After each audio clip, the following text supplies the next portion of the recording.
آپ کے دلوں کی دھڑکن جناب امیدوار قانون ساز اسمبلی حلقہ ال1 ڈڈیال جناب چودھری لیاقت علی ایڈوکیٹ کھڑے ہو کر اپنے قائد کا استقبال کیجیے گا۔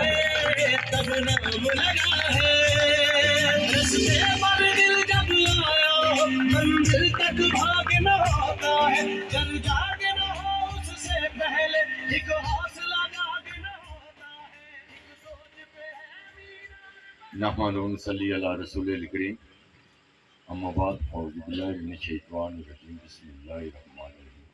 اس تقریب کے میزبان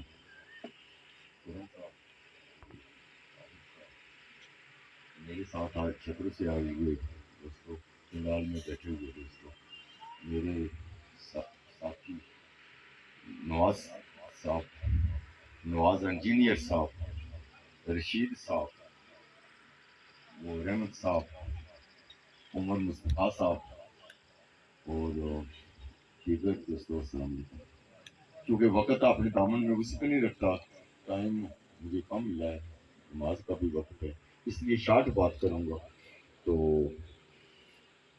سب سے پہلے تو میں جن دوستوں نے میرے قافلے میں شامل ہوئے ان کا میں شکریہ ادا کرتا ہوں۔ میں ان کو یقین دلاتا ہوں کہ میں ان کو کبھی مایوس نہیں کروں گا، میں جیتوں یا ہاروں، میں وکالت کرتا ہوں اور تھانے اور کچہری کے کیس میں خود لڑوں گا اور ان کے کام کروں گا اور سب لوگوں کے کام کروں گا، مجھے شوق ہے کام کرنے کا۔ میں نے یہ کچہری کے کیس جو لڑتا ہوں وہ کبھی پیسے نہیں لیے، نہ ہی لوں گا۔ ویسے تو آپ کو پتہ ہے وکلا بدنام ہے، 20 روپے پر لڑائی جھگڑا کرتے ہیں، میں نے کبھی 20 روپے پر لڑائی جھگڑا نہیں کیا، میں مفت کیس لڑتا ہوں اور لڑوں گا۔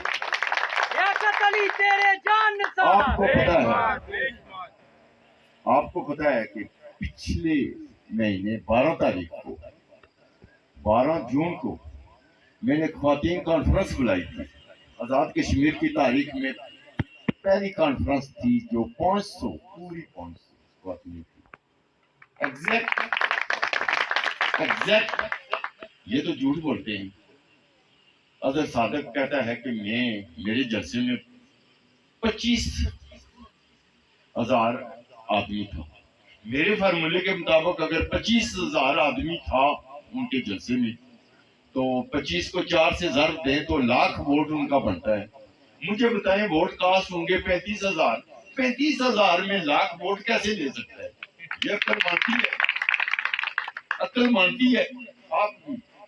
میں مانتا ہوں کہ یہ ایڈورٹائزمنٹ کے لحاظ سے، جھنڈے لگانے کے لحاظ سے، پیسے دینے کے لحاظ سے یہ جیت چکا ہے ادھر صاحب، میں بھی مانتا ہوں، آپ بھی مانتے ہیں، میں بھی مانتا ہوں، لیکن یہ ووٹ کے لحاظ سے 25 تاریخ کو یہ یقیناً ہارے گا۔ اگر خدا نہ خواستہ جیت بھی گیا تو انشاءاللہ آج بھی ہماری وکلا کی ٹیم میرے پر گئی ہوئی ہے، 22A ضابطہ فوجداری کے تحت جسٹس آف پیس کو وہ درخواست دیں گے کہ تھانہ FIR کاٹے، وہ تھانہ FIR کاٹے گا، جج صاحب جو بھی حکم دیں گے تھانہ کاٹے گا۔ اور آپ کو پتہ ہے کہ یہ انہوں نے جو ادھر گنیر میں پیسے دیے ہیں وہ ریکوری ہو چکی ہے، اگر ریکوری ہو چکی ہے تو 50% کیس ثابت ہو چکا ہے، تو یہ تو نائل ہو جائے گا الیکشن سے پہلے بھی۔ اگر الیکشن یہ نائل نہ بھی ہوا تو میرے پاس بھی بڑے کلیے ہیں، فارمولے ہیں، پوری زندگی یہ پڑھاتا رہا ہوں، تو یہ الیکشن کے بعد جو ہے نا میں اس کو نائل قرار دوں۔ آپ کو پتا ہونا چاہیے یہ نواز صاحب، انجینئر صاحب، یہ سارے، یہ رشید صاحب، یہ سارے جانتے ہیں کہ یہ مس کنڈکٹ کرتے ہیں، بددیانتی کرتے ہیں، مسعود خالد، افسر شاہد اور یہ اظہر صادق بددیانتی کرتے ہیں، بے ایمانی کرتے ہیں اور غیر حاضر، آپ کو پتا ہے کہ جو آدمی غیر حاضر ہوتا ہے، حلقے سے غیر حاضر ہوتا ہے، وہ مس کنڈکٹ کے زمرے میں آتا ہے، اور مس کنڈکٹ کے زمرے میں جو آتا ہے، اگر ملازم معطل ہو سکتا ہے، فارغ ہو سکتا ہے، تو یہ نہیں ہو سکتے۔ میں انشاءاللہ اگر بن گیا قانون سازی کر کے ان کو ادھر نہیں رہنے دوں گا, یہ ہلکے میں ہی رہیں گے.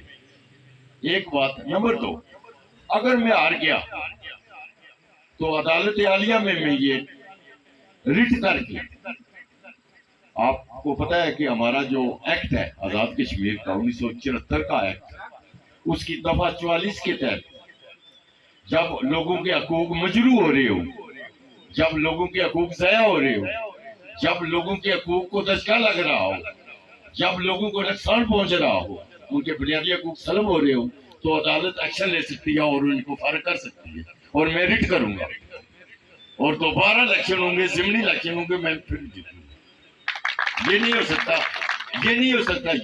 یا یہ ادھر رہیں گے, اگر ادھر نہیں رہیں گے تو نیل ہوں گے. مجھے شدت سے احساس ہے. ایک ٹیچر ہے, چھتروں میں پوسٹنگ ہوتی ہے, سیاگ میں پوسٹنگ ہوتی ہے, وہ ریتا پنڈی میں ہے, تو وہ کیسے پڑھائے گا؟ وہ لائق ٹیچر ہے, پی ایچ ڈی ہے, تو اس کی پی ایچ ڈی کا ہمیں کیا پتا ہے؟ ریتا وہ پنڈی میں ہے, پوسٹنگ اس کی چھتروں سیاگ میں ہے. تو یہی تو مس کنڈکٹ ہے, بدیانتی ہے, ہم نے اس طرف کبھی دھیان نہیں دیا. تو انشاءاللہ میرا انتخابی نشان ہیلی کاپٹر ہے. میں ہیلی کاپٹر میں بیٹھ کر تمام اداروں کو واچ کروں گا. یہ میں میرپور اور اسلام آباد میں نہیں رہوں گا, ادھر ہی رہوں گا, واچ کروں گا. ایک ایک سیکنڈ کی رپورٹ میرے پاس ہوگی. اور سسٹم کو, میرا الیکشن لڑنے کا مقصد ہی یہی ہے کہ سسٹم کو درست کرنا. اگر سسٹم درست نہ کر سکا تو پھر الیکشن لڑنے کا کیا فائدہ ہے؟ یہ تو انجوائے کریں گے, میں انجوائے نہیں کروں گا. میں سمجھتا ہوں ایڈمنسٹریٹر اور حکمران کے لیے جو ہے وہ ایڈمنسٹریشن بڑی مشکل ہوتی ہے. وہ 1% علامی طاقت ہونی چاہیے اور 99% انگریزی ہونی چاہیے. یہ ایڈمنسٹریشن ہوتی ہے, یہ حکمرانی ہوتی ہے. یہ نہیں ہے کہ اسی کے نیچے بیٹھ کر میرپور میں اور اسلام آباد میں بیٹھا جائے. تو انشاءاللہ میں اچھی ایڈمنسٹریشن آپ کو دوں گا, اچھی قانون سازی دوں. یہ تو قانون سازی جانتے ہی نہیں ہیں سب خالد اور افسر صاحب. میں دعوے سے کہتا ہوں اگر یہ جانتے ہیں تو میں خوددار ہونے کے لیے بھی تیار ہوں. تو ان میں اہلیت ہی نہیں ہے. تو وہ تو خیر ادھر بہاری یونیورسٹی کا پی ایچ ڈی ہے, اس کی بات ہی نہ کریں. تو انشاءاللہ میں آپ کو یقین دلاتا ہوں کہ میں انشاءاللہ آپ کے حقوق کا تحفظ کروں گا. میں ایک اور بات بتانا چاہتا ہوں, میں نے خادم آباد کارن میٹنگ میں بھی بتائی ہے. ابھی تو میرے کارکن کونسلوں سے نکلے ہی نہیں ہیں. میں خود کہتا ہوں, میں نے صرف خواتین کانفرنس بلائی ہے, وہ کامیاب ہوئی ہے. سب آدمی نے کہا ہے, صحافی حضرات نے, وکلاء نے, دوسروں نے کہا ہے کہ کامیابی آپ نے حاصل کی ہے. وہ آزاد کشمیر کی تاریخ میں کوئی بھی آدمی اتنی خواتین 500 گٹھی نہیں کر سکتا. اگر کر سکتا ہے تو میں دستبردار ہونے کے لیے تیار ہوں. مرد جو ہے ابھی تو میرے گھونسلوں میں چھپے ہوئے ہیں. یہ پرسوں 12 جولائی کو کشمیر مارکی ہال میں پاور شو کروں گا, تو اس دن نکلیں گے. یہ پہلے ہی فیصلہ کرتے ہیں ہم جیت چکے ہیں, ہم جیت چکے ہیں, ہم جیت چکے ہیں. میں آپ کو یقین دلاتا ہوں کہ 25 جولائی کا سورج میری کامیابی کی نوید دیکھ کر شروع ہوگا. میرا خاموش ووٹ ادھر بھی مجھے پتا ہے, میرے ابھی ووٹ جو ہے نا, ووٹر وہ کونسلوں میں چھپے ہوئے ہیں, وہ نہیں نکلے. وہ 12 تاریخ کو پتا چلے گا. 12 تاریخ کو 1000 سے زائد خواتین ہوگی. اگر یہ 1000 اکٹھی کر دے تو میں الیکشن سے دستبردار ہونے کے لیے تیار ہوں. اور 2000 آدمی یہ مرد ہوگا. 3000 اور 3000 کو اگر ضرب دیں 4 سے تو 12000 میرا ووٹ ہوگا. میں ان کی طرح یہ بڑھ کے نہیں مارتا کہ 1 لاکھ میرا ووٹ ہوگا. 1 لاکھ کیسے ہوگا؟ 1 لاکھ تو ہے ہی نہیں ہے. 35000 ووٹ ہے, ٹوٹل کاسٹ ہوگا. 35000 میں سے 1 لاکھ یہ کیسے لیں گے؟ جو یہ ریاضی جانتے ہیں, سب کو پتا ہے, بڑھ کے مارتے ہیں. اور یہ سارا سسٹم ہے. تو یہ ابھی سے انہوں نے جھوٹ بولنا شروع کر دیا ہے. میں آپ سے کہتا ہوں میرا 12000 کے قریب ووٹ ہوگا. میں جیتوں یا ہاروں, یہ نہیں ہے, ہار بھی سکتا ہوں 12000 میں. اگر کوئی کینڈیڈیٹ 13000 14000 ووٹ لیتا ہے تو وہ جیت سکتا ہے, میں ہار بھی سکتا ہوں. تو جہاں تک خالد اور افسر شاید یہ ایکسپائر ہو چکی ہے. they have exploited.